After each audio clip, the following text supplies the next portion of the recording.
2, 1. Good morning, everyone. This is Wesley Hudson, Chair of Prosperity and Livability Committee. I'd like to call us to order today. We only have one item, and that is a presentation on we have an amendment to our social district ordinance. So let me call on our Deputy Attorney, Megan McGuire, first. Good morning. Thank you, Councilman. Today, Greg Ferguson, our Deputy City Manager, and I are going to be talking to you about the Catalyst Social District. So for a little bit of a recap, North Carolina General Assembly allowed cities to create and designate social districts if they wish to do so. That came in September of 2021.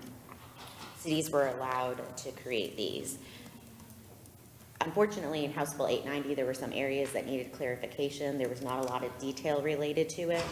So when we initially enacted and created the city's first social district, we did it very conservatively due to some concerns that the ABC Commission had related to different aspects of House Bill 890.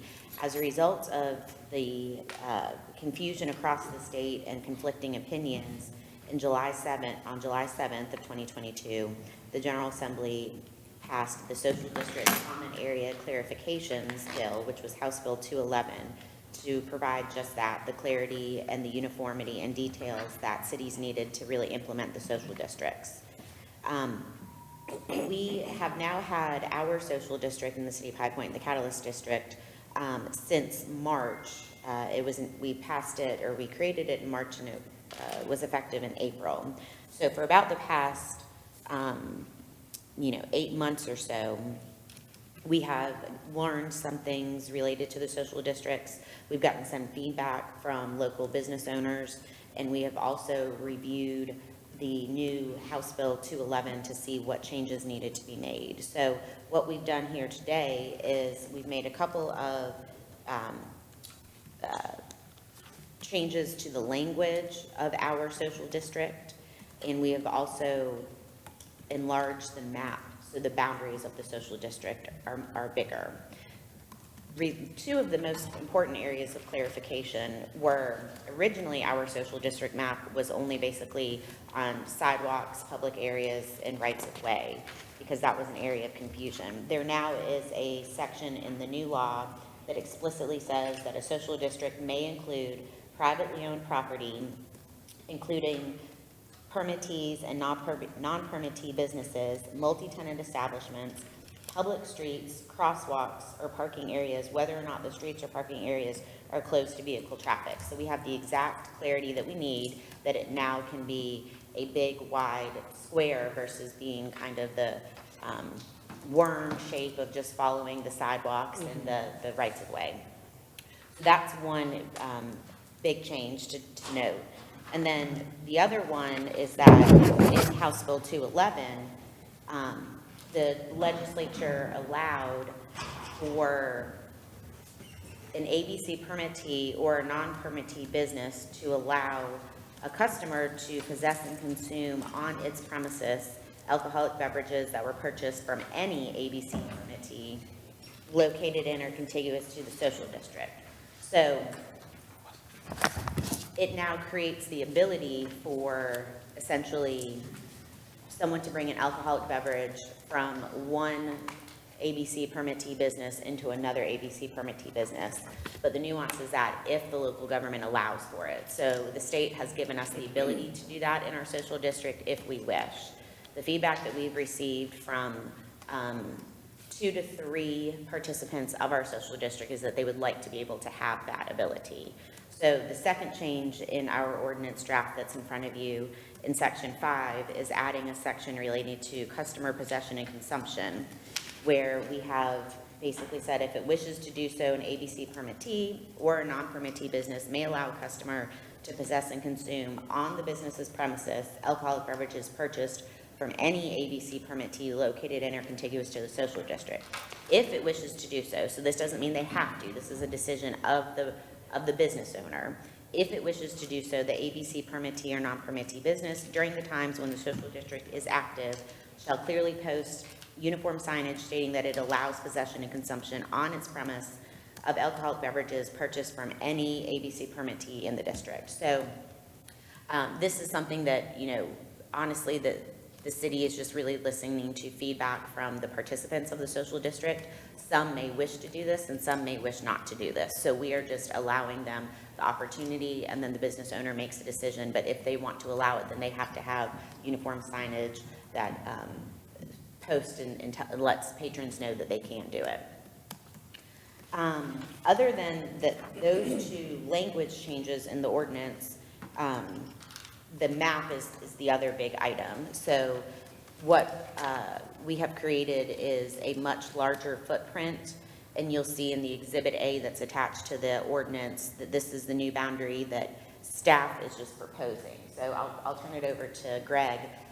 This is definitely something that, as we've kind of been talking about, is kind of the will of what the committee and the will of council likes. This is not anything that is required by law, that we have to have a certain footprint or have to have a certain square footage or anything like that. So I think that staff has put this together based on feedback that we've heard from local businesses, but we are open to recommendations or changes. Greg, I'll let you take it from there.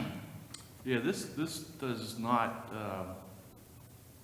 look anything like the current district. As you know, the current district basically stays on sidewalks and in the public square, the plaza. This does look a little bit closer to what we started with as an original concept back before we spoke with the ABC Commission. So this is a good bit larger, and it basically covers the Catalyst District north of the railroad track. So if you think of the railroad embankment as the southern border, look at Hamilton as the eastern border, Lindsay Street is the western border, and Westwood Avenue is the northern. You've got a pretty squared off Catalyst area. We do want to make some slight changes to the map, one being to label the outer boundary on Hamilton so that you can see that it's Hamilton Street, and then make some adjustments to the southern boundary along the railroad embankment because there's multiple names there, and it kind of deviates where you've got streets and then you've got no streets and the bus terminal and things like that. So we're going to maybe do a little editing to make it a little bit clearer, but these are the basic boundaries of the area that we're presenting to you today. We have shared the map with Visit High Point and with Forward High Point just to get some initial feedback, and they did make some recommendations where one version had the district stopping at the Marin Street front doors of businesses, and they said we would recommend extending it on through the back of the businesses. So we took it on over to Hamilton. That being said, we've not shared this broadly with any other businesses in the district. It doesn't change anything for businesses right away.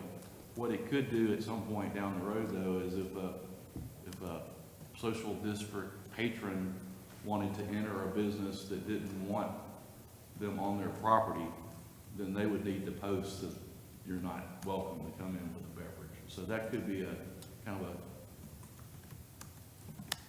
consequence down the road of something that a business might have to do proactively to decide one way or another whether they want to allow a patron to come into the business. Does that make sense?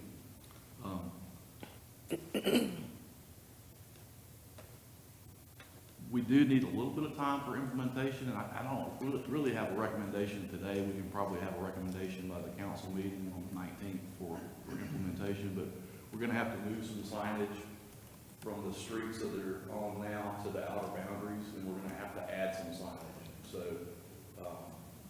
we've got to think through things like crossing the bridge over railroad tracks and putting signage there and moving it around. But we don't intend to have signage internal to the district. It'll just be on the edges. So when you come into the district,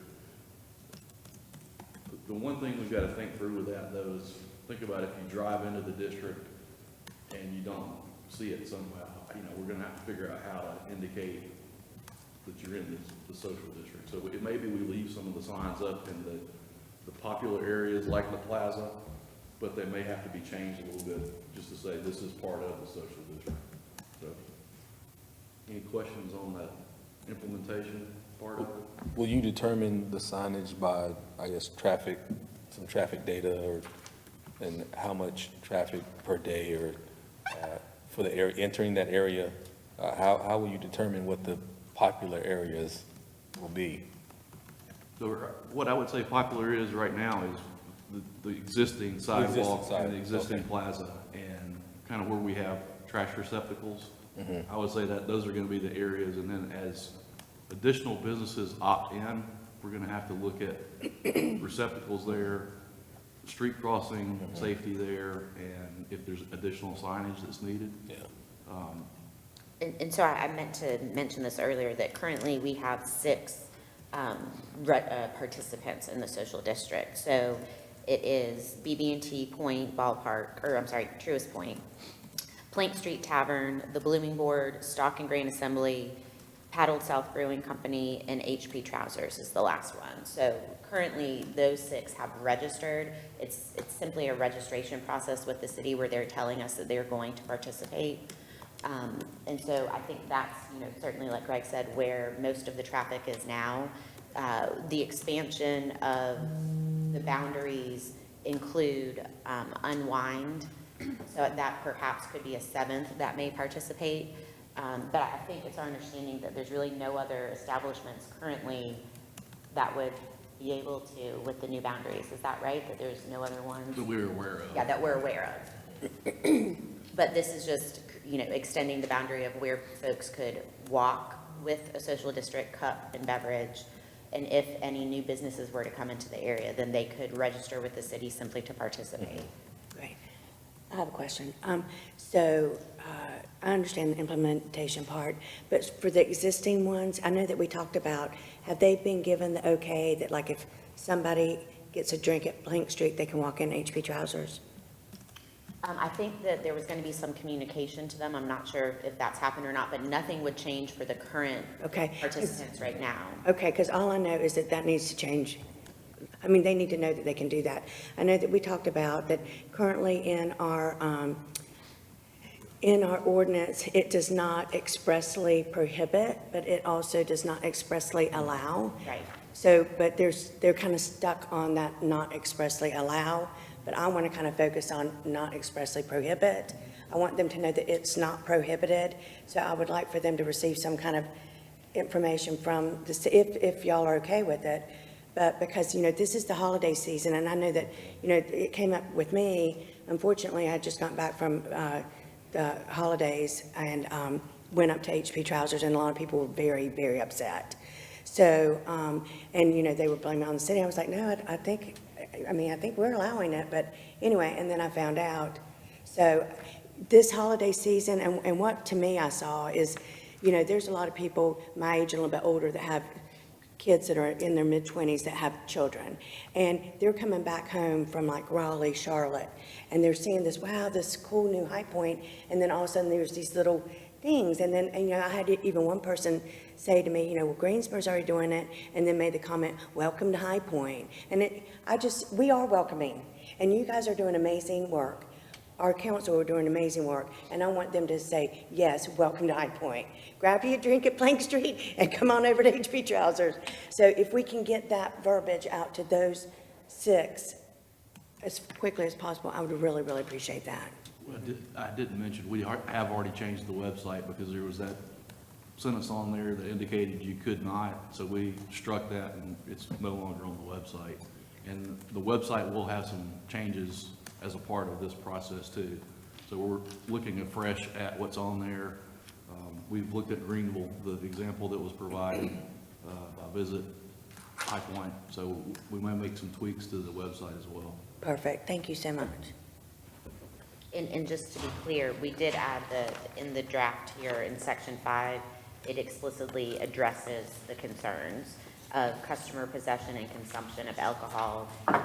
And again, what the law allows is that if the city wishes to allow it, which we're doing here, then the business may participate if they wish. We are not requiring, because there's going to be some businesses that probably don't want to allow beverages in from another ABC establishment. So this is just providing there to be a possibility if the business wishes to do it. They have to have the signage that expressly states that they are allowing beverages in from another ABC permittee.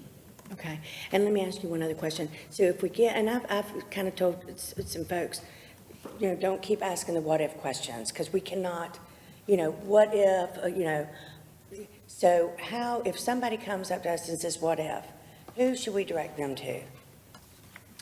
They can certainly contact city staff, and we can try to answer the Okay. question as best as Or possible. how would, maybe that be a good way to nicely say, well, at some point, it's common sense.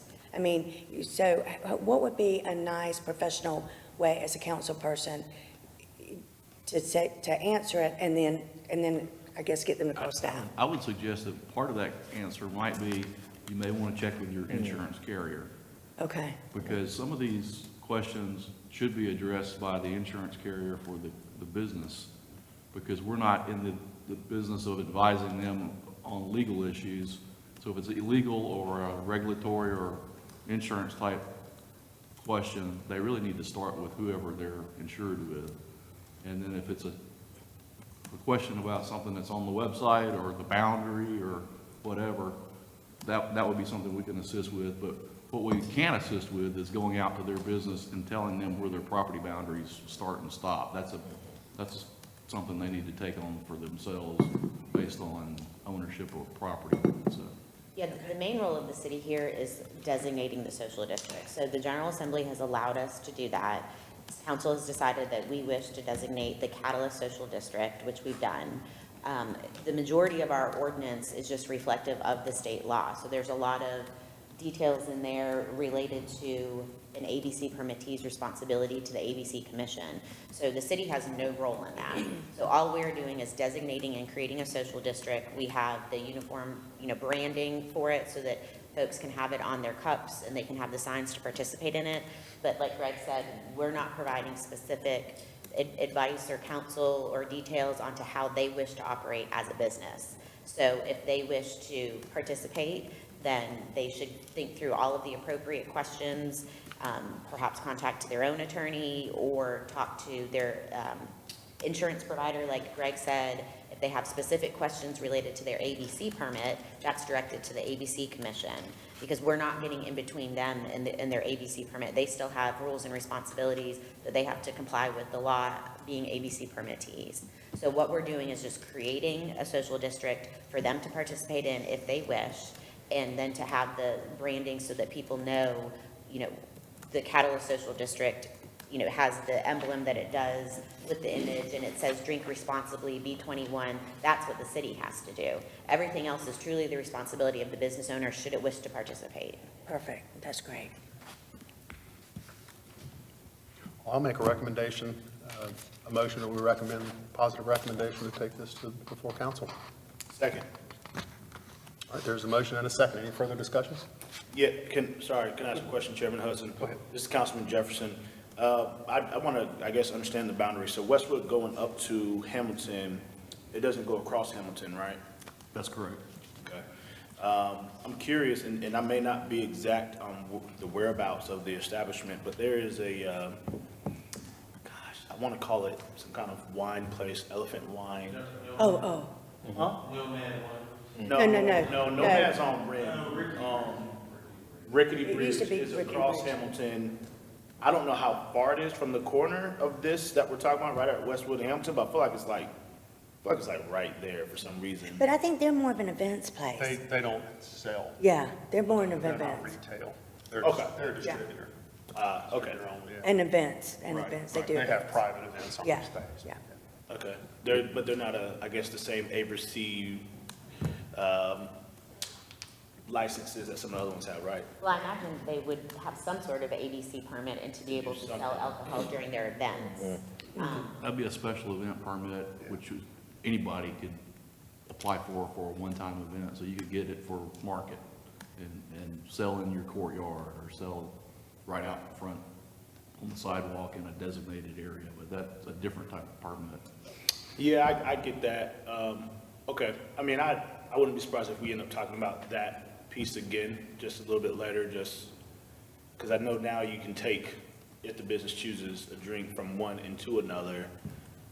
And so I'm thinking, we don't have to handle it now, but I'm curious about that because of how close it is and, I mean, just by nature what it does, but you're right, it's not a retail, so it's, And they don't want to be, I've asked them Yeah, about that. oh, they don't want it. They're not interested Yeah. in selling, because they're a Well, distributor, so if yeah, they yeah. sell, you don't have to go to. And they compete, They yeah. don't go to Paddle South to Yeah. buy their wine, so they don't. Yeah, and they do sell, but just during events. So like, they'll have events, and sometimes the person that's holding the event does all the food, and then they have a cash bar for wine. But, yeah, But it's a good point. And this now includes unwind, renovations, and a number of other ones, I guess, in there now too, right? It does. Yeah. It also includes showrooms on Martin Luther King.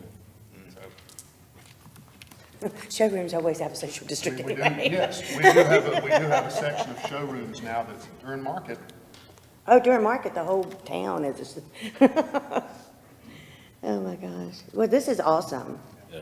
And it's going to include the new hotel and all the other, I mean, we see here in this picture some vacant lots and some blighted areas that in 3 to 5 years is going to look totally different. It's going to be amazing. You know, I think this is awesome. Thank y'all for this update. I know one sticking point businesses thought was weird is that someone would have to get a drink, and if they wanted to go and peruse a store, where they'd have to chug, like, before they walk in the store, and so then kind of throws off the casual sort of, you know, enjoying as you walk in and whatnot, if a business wants to allow it. Some of the concern about that legally was if you buy somewhere else and you go somewhere else, and then there is an event, which bar is responsible for it? So I know that's legislatively what that talk was about. Right, and that really wasn't unknown, Councilman Jefferson, which is why we were kind of conservative with our first ordinance.